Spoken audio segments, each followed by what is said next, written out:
I guess I'm grown up, but I still don't know how a son greets his father after not seeing him in so long. All I can say is hi. I finally got your address through the General Services Department in Washington. We left for California in 1960. Well, we got to California, San Jose to be exact. That's just below San Francisco. Kelly's in the Navy now. He's been in San Diego, California for quite a few years. I left home in 1966 after I turned 18.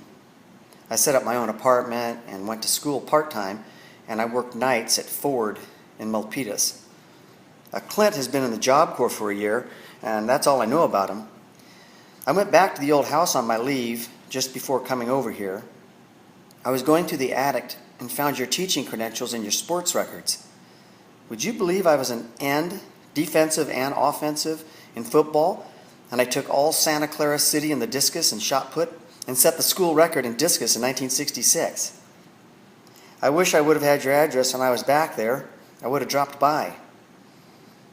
I got a report from a man who worked with you at the yard that you were in Chicago.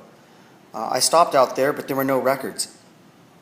I'm in the 1st Cavalry here in Nam. You might have heard about us up at Quezon. We were ready for the Ah Shao Valley, the Valley of No Return, where Special Forces, 101st Airborne, and Marine units have disappeared. It's believed to be the last stronghold of the NVA.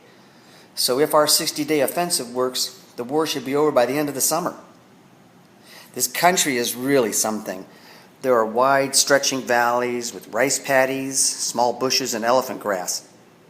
There are these plains that run right into steep mountains and thick jungle. Well, I hope I brought you a little up to date on what's happened, and I've got to get back to Maine when I get home to see my buddy and to pick up a bunch of clothes I've got to turn in when I get out of the Army. Maybe we could get together then. Your son, Mike.